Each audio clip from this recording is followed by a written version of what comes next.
Le président de la République, Félix-Antoine Tshisekedi, a présenté ce samedi 27 février son programme d'action durant sa mandature à la tête de l'Union africaine. Dans son speech, le chef de l'État de la République démocratique du Congo et président en exercice de l'Union africaine a réitéré sa détermination à relever les défis nombreux sans faille pour réussir son mandat. Nous y reviendrons avec images et commentaires dans nos prochaines éditions. Madame, Monsieur, bonsoir. Tout le plaisir est pour moi de vous retrouver à travers cette édition d'information sur la télévision nationale congolaise. Nous ouvrons ce journal par l'audience que le chef de l'État, Félix-Antoine Tshisekedi Tshilombo, a accordé à l'Association des conférences épiscopales de l'Afrique centrale et la Conférence épiscopale nationale du Congo. Cette mission pastorale a présenté ses conclusions du travail effectué dans la province du Nord Kivu et Ituri auprès de la population victime des massacres des groupes rebelles. Reportage.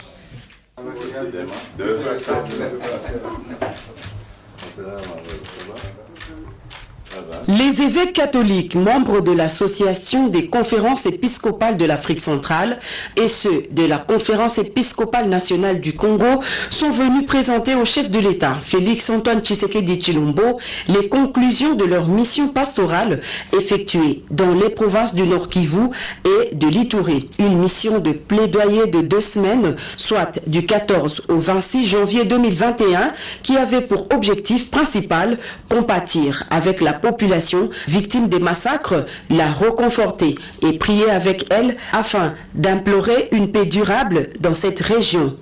Au sortir de l'audience, les évêques se sont dit impressionnés du sens aigu d'écoute dont a fait montre le président de la République, à qui ils ont remis un mémo contenant les conclusions de leur mission. C'était lui rendre compte en primeur de leur visite qui a été réalisé à l'est du pays, de la République démocratique du Congo, du 14 au 26 janvier dernier.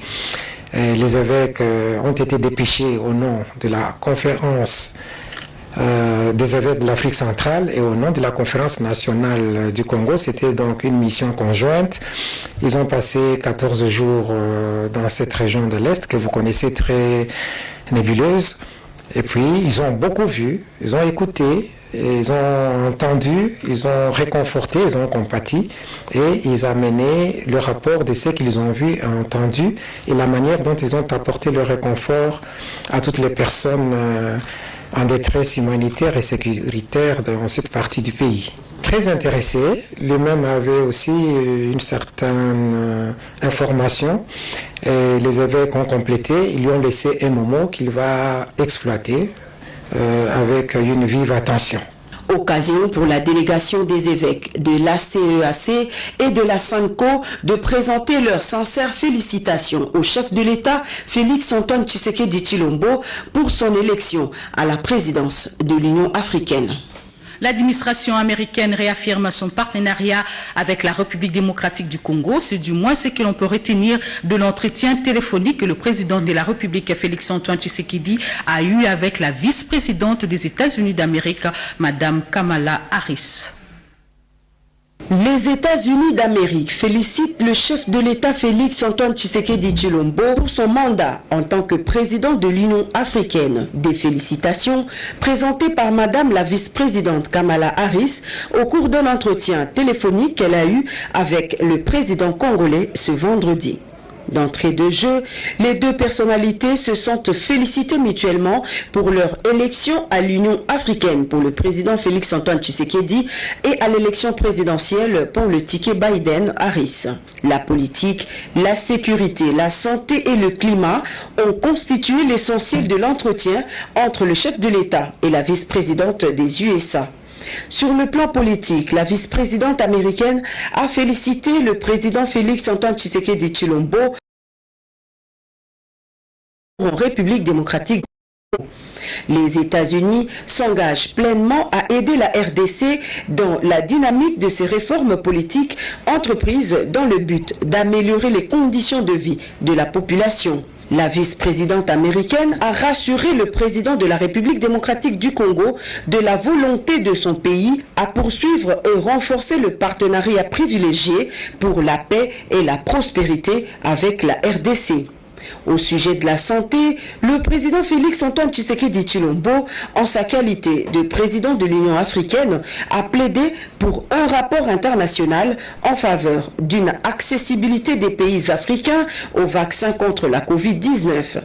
Tout en reconnaissant l'expertise avérée de la République démocratique du Congo en matière de lutte contre Ebola, la vice-présidente des USA a invité la RDC à appuyer la Guinée, pays touché par la maladie à virus Ebola, au même titre que la République démocratique du Congo, surtout sur le plan logistique.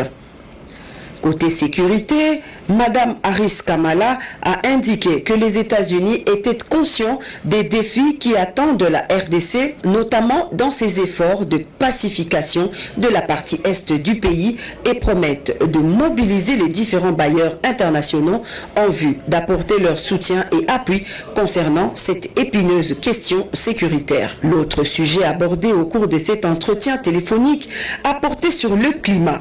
Le président de la République, Félix Antoine Tshisekedi Tshilombo, a plaidé pour un traitement particulier de la RDC en tant que deuxième poumon écologique mondial après l'Amazonie.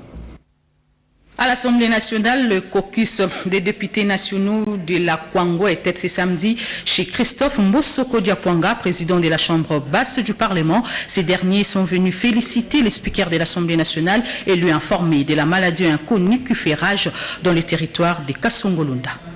La province du Kwango est valablement représentée à l'Assemblée nationale, une belle opportunité pour canaliser les aspirations de sa population à travers ses élus nationaux.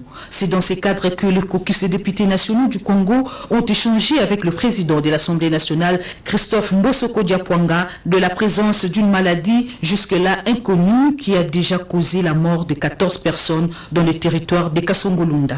Déjà, 14 personnes sont décédées d'une épidémie non encore autrement identifiée. Et donc, devant cette urgence, nous avons pensé rencontrer l'autorité en vue d'envisager une solution urgente. Aussi, depuis qu'il est élu président du bureau définitif, vous avez vu à l'époque, quand il fut président du bureau d'âge, nous sommes passés pour lui apporter tout le soutien nécessaire. Et maintenant qu'il est également président du bureau définitif, donc nous sommes venus lui apporter également le même soutien et lui assurer l'accompagnement. Les députés nationaux du Congo ont saisi cette occasion pour féliciter l'un de leurs à la tête de l'Assemblée nationale, le président Christophe Mbosoko Diapwanga. En nouvelle formation du gouvernement, nous sommes à la 6e journée des consultations. C'est samedi 27 février 2021. Le Premier ministre Jean-Michel Samalukonde Kyenge a reçu plusieurs délégations, parmi lesquelles les syndicats des magistrats, la délégation de la GECAMINE, ainsi que SIECO et SINECA. Pati Tondwango Kizundra y reviendra à 20h pour plus de détails. Les femmes du mouvement Inatosha prennent à bras le corps la situation sécuritaire dans l'est du pays. Le mouvement Inatosha, du moins une délégation de ces mouvements, a été reçue par la ministre d'État en charge du genre, enfants et famille, Béatrice Omeya-Atilité. Yvette Makoutima, Cédric Kenina. Les bruits des bottes dans l'est du pays, l'insécurité qui en découle, portent un coup dur à l'épanouissement de la femme. C'est ainsi que la présidente du mouvement Inatosha, Marie-Josée Ifoku, s'engage pour participer dans les efforts communs pour mettre fin à ces conflits récurrents. Elle en a fait part à la ministre d'État, ministre du genre, enfants et famille, Béatrice Omeya-Atilité. La toute première action, participer à ces efforts communs pour mettre fin à ces conflits.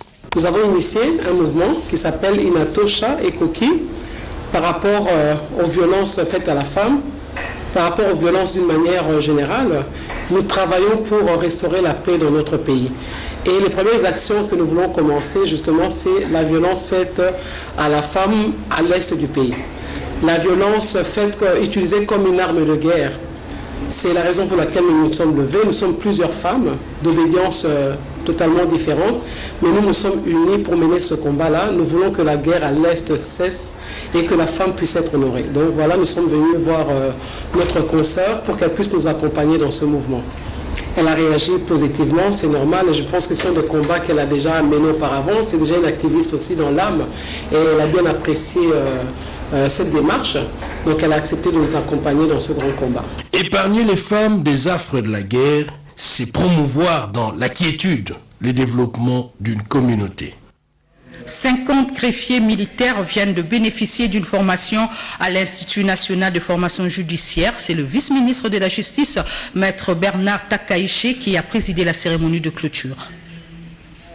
Plus d'un mois d'intense formation, la justice militaire vient d'ajouter dans ses rangs 50 greffiers militaires bien formés à l'Institut national de formation judiciaire. Dans son adresse, le directeur général de cette école a appelé les lauréats à remplir fidèlement leur rôle en vue de faciliter une bonne administration de la justice. Le greffier est un agent de justice qui détient différentes responsabilités. Et en tant que proposé, il pose des actes qui engagent la responsabilité civile de son commettant, ici l'État, évidemment, sans préjudice de sa responsabilité pénale. Pour sa part, le premier président de la Haute Cour militaire s'est félicité d'avoir atteint l'objectif après cette formation. La formation de greffier se conciliait avec l'exigence d'équité du procès, particulièrement dans la lutte contre l'impunité et de la promotion de l'état de droit. Devant le vice-premier ministre, ministre de la Justice à l'intérim, Maître Bernard Takaïché et d'autres invités de marque, les greffiers formés ont prêté serment avant de solliciter d'autres formations de mise à niveau. Au regard de la pertinence de matière apprise, je peux affirmer en toute modestie que nous sommes des greffiers bien formés et prêts à remplir conséquemment les tâches dévolues aux greffiers militaires. La remise des brevets aux participants et les photos de famille ont sanctionné la fin de cette cérémonie. C'est l'une des voies importantes dans les échanges commerciaux entre Kinshasa et le Congo central.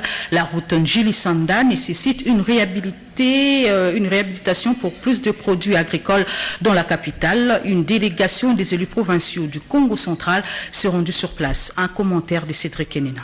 C'est l'une des routes d'évacuation des produits de grande consommation. Point d'entrée entre Kinshasa et Congo central. La route Njili-Sanda qui va jusqu'à Lukungamputu se détériore à vue d'œil.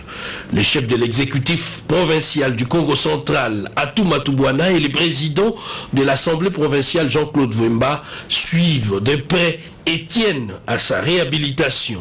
C'est ainsi qu'une forte délégation des élus provinciaux, dont les rapporteurs de cet organe provincial, l'élu de Lukungamputu, Joseph Ntsalambi, les questeurs, le président de la commission PAJ, certains experts et autres, se sont rendus sur place pour se rendre compte des difficultés auxquelles font face les premiers usagers qui sont les transporteurs et paysans sur cette voie.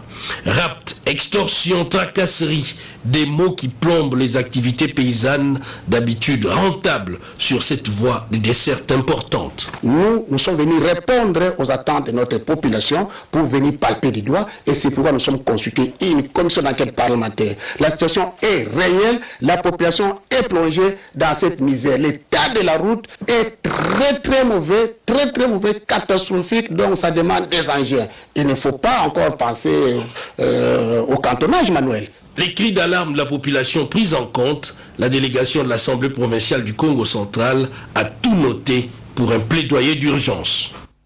Une année après l'incendie d'origine inconnue qui a consumé les bâtiments de la centrale de distribution des médicaments essentiels de Chikapa, nous sommes là dans la province du Kasaï, et bien l'ONG britannique IMA vient de doter cette province d'une nouvelle centrale remplie de médicaments. La cérémonie a été présidée par le gouverneur. de santé de la province du Kasaï qui viennent de bénéficier d'une nouvelle centrale de distribution de médicaments essentiels de Chikapa, construite avec le financement de l'ONG britannique IMAN. Ce beau bijou qui vient d'être inauguré ce jour par le gouverneur de province, Maître Dieudonné Piémé, vient résoudre le problème à l'approvisionnement de médicaments essentiels qu'a connu ces zones de santé après l'incendie d'origine inconnue qui a consumé le premier bâtiment de la Sédimètre en 2020, provoquant ainsi la carence en médicaments essentiels dans tous les hôpitaux de la province. D'où cette interpellation du docteur Benoît Niboulou Moukini, directeur du programme national d'approvisionnement de médicaments essentiels aux bénéficiaires. Cette œuvre n'aurait certainement pas abouti sans l'implication des uns et des autres. Et c'est ici l'occasion, au nom du projet, au nom du directeur pays de IMA, que nous représentons ici, d'exprimer notre gratitude et nos encouragements à tous. Particulièrement, nous ne pouvons passer sous silence les efforts du chef de division que nous félicitons, qui a été tous les jours dans les plaidoyers pour nous acculer, pour que cette œuvre puisse avancer, et surtout de toutes les interventions de son Excellence Monsieur le Gouverneur, pour déblayer le passage chaque fois que nous avions connu des pesanteurs. L'occasion pour Dr Urbain Mekanda, chef de division provinciale de la santé, de remercier les gouverneurs de province pour ces efforts inlassables, lesquels ont conduit à l'obtention de ces bâtiments. De son côté, les gouverneurs de province, Dieudonné Piémé, pense que l'érection de ces bâtiments est une réponse directe et instantanée aux préoccupations des Kassaïens, a demandé au directeur de la Sédimètre de le gérer en bon père de famille pour éviter que la catastrophe de 2020 ne se répète. Dans les Sankourou, la population des Collés plaide pour le désenclavement de leur territoire. Images et commentaires. D'une population d'environ 844 000 âmes, le territoire des Collés est situé à 250 km au nord-ouest du chef-lieu provincial de Son. Excusez-nous pour cet désagrément. 24 février, dans les Sankourou, la population des Collés plaide pour le désenclavement de leur territoire. Images et commentaires. Je disais que dans les Sankourou, la population des Collés plaide pour le désenclavement de leur territoire.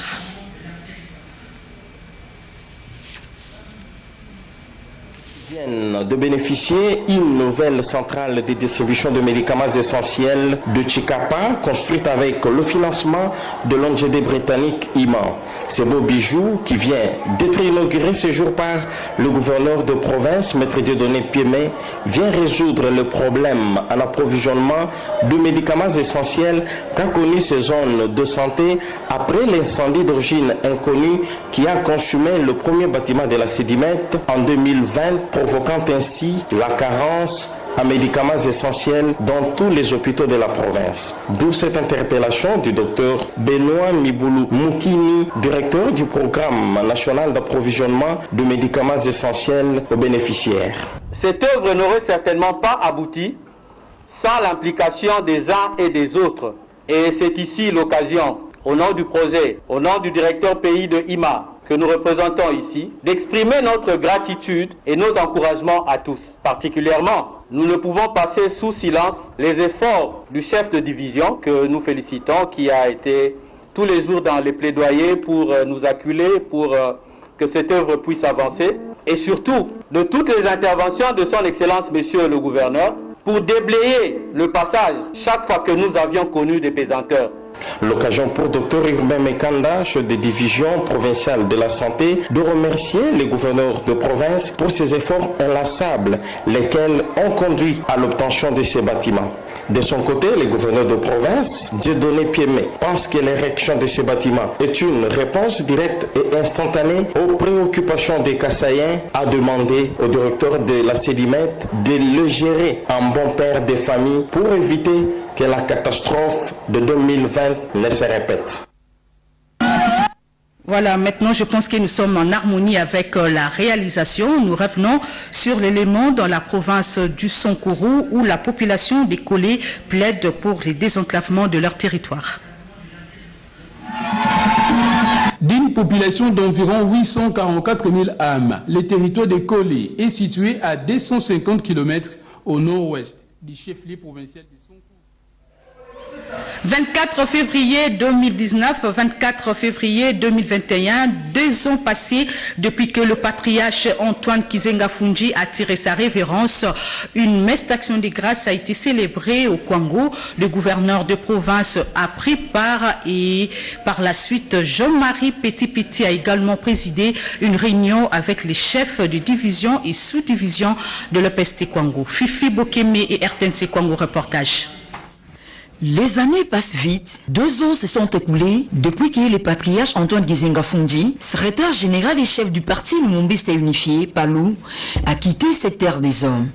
Pour honorer la mémoire de ce grand homme politique qui a marqué l'histoire du socialisme africain, une messe d'action des grâces a été dite en la cathédrale Mwese en Orité de Kenge. Plusieurs autorités politico-administratives du Kwango ont pris part à cette célébration eucharistique officiée par l'abbé Mukaba, curé de cette paroisse. Antoine Kizenga Fundji est un modèle du socialisme en Afrique, avec sa vision de réunir toutes les forces de la gauche dans un groupement en République démocratique du Congo. Vision matérialisée à ces jours par le président de la République, Félix Antoine Tshisekedi Tshilombo, avec la création de l'Union sacrée de la nation, a souligné les gouverneurs de province, Jean-Marie Petit-Petit. Pour concrétiser la vision du chef de l'État, Félix Antoine Tshisekedi Tshilombo, qui prône une éducation de qualité pour les enfants congolais, Jean-Marie Petit-Petit a présidé une réunion d'orientation à l'intention des responsables des divisions et sous-divisions de la province du Kwango. L'application de mesures est dictée par les chefs de l'État et le respect de la gratuité de l'enseignement des bases au niveau du primaire ont constitué l'essentiel de cette réunion. Dans le même registre, le ministre provincial de l'éducation du Kwango, Ignace Kalaba, a effectué une descente dans quelques écoles et institutions supérieures pour se rendre compte de l'effectivité de la reprise de cours. Le gouvernement provincial du Haut-Ouélé est entré dans les derniers réglages avant la relocalisation des propriétaires de constructions anarchiques sur la ville d'Issiro. Le site aménagé subit depuis quelques semaines d'intenses travaux d'urbanisation. Commence le 5 janvier 2021 par l'activation des travaux de la commission mixte gouvernement provincial, services techniques, société civile pour l'identification et l'imitation de l'empreinte publique occupée par 2 tiers en vue de leur délocalisation et relocalisation. Dirigée par le ministre des Infrastructures ainsi que celui de l'Urbanisme et Habitat, elle se déploie sur Bazanga, Marché Séfi, Kinkole, mais aussi la voie ferrée. Environ 800 propriétaires sont identifiés et prêts à être relogés. Ici, le gouverneur annonce l'aménagement du nouveau site. Sans transition, il y largue techniciens et engins pour son urbanisation. Les équipes parviennent à métamorphoser la zone avec ceci grandes avenues d'une vingtaine de mètres de largeur, chacune traversée par ces centaines de rues clairement identifiables grâce à ces images fournies par drone. Cet endroit est en même d'héberger environ 2000 ménages, mais pour son visionnaire, ça n'est que le prototype d'un vaste projet concocté par son gouvernement. Pour vous terminer cette route avec le Bazouélé, de l'aéroport il faut aller sortir à 6 km, mais il faut encore longer à Nabou-Congo pour entrer à 8 km pour en faire sortir vers l'université. L'ambitieux programme n'a pas tardé à susciter l'admiration au-delà du Haut-Ouélé. Au-delà de tout ce qu'on a toujours fait comme discours, au de Haut-Ouélé, il y a du concret. Pour ce conseiller du chef de l'État, toute opposition à sa mise en œuvre n'a rien de normal. À moins que ça soit d'une sorcellerie pour donner un autre avis. Un homme qui fait des choses comme ça, ça doit être un homme de développement. Une fois lotis, ces mastodontes sont à même de supporter simultanément un grand nombre d'engins attendus dans ce chef-d'œuvre jurisprudentiel pour la postérité. Dans son entendement, Christophe Besséninonga y voit une contribution à la vision du chef de l'État Félix Antoine Tshisekedi, devenu une véritable légende dans ces secteurs de l'amélioration de l'habitat de ce concitoyen. La province du Lualaba est en deuil. Elle vient de perdre un de ses dignes fils, le député provincial Ilunga Kouvas, décès survenu en Afrique du Sud des suites d'une courte maladie. La vice-gouverneure Fifi Masuka a accompagné l'illustre disparu jusqu'à sa dernière demeure. Ces 4 cercueils couverts du drapeau national sont ceux de 2 soldats de la garde républicaine et 2 de la 2e zone de défense, tombés le 14 février dernier en défendant la ville de Lubumbashi contre l'incursion des Mai Mai Bakata Katanga à travers la province du Haut-Katanga. C'est toute la nation congolaise sous le leadership du commandant suprême des forces armées de la République et chef de l'État Félix-Antoine Tshisekedi Tshilombo qui leur a rendu les derniers hommages dignes du sacrifice suprême qu'ils ont consenti. Leurs compagnons d'armes, les autorités politico-administratives et les membres de leur famille biologique ont pris part au culte célébré au camp-major Vangu. Le vice-gouverneur Jean-Claude Canfoy a représenté le numéro 1 du Haut-Katanga, Jacques Yaboula. Il a déposé les gerbes de fleurs devant les dépouilles mortelles de ces 4 héros, geste suivi par d'autres autorités politico-militaires.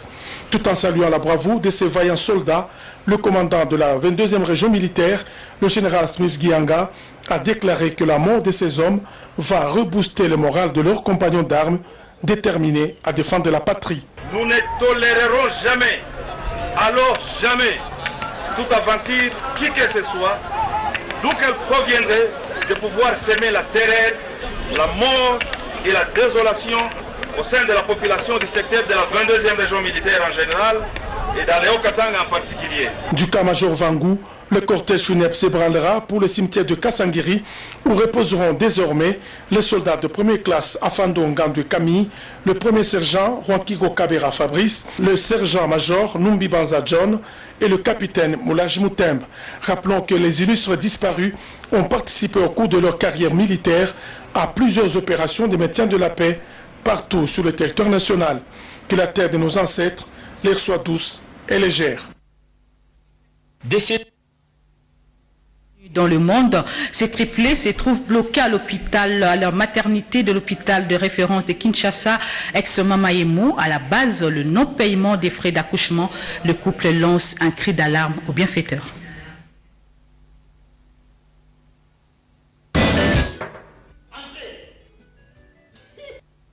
Voilà, c'en est fini pour cette édition d'information. Retrouvez à 20h Mireille Ndeke Ami pour la suite de l'actualité.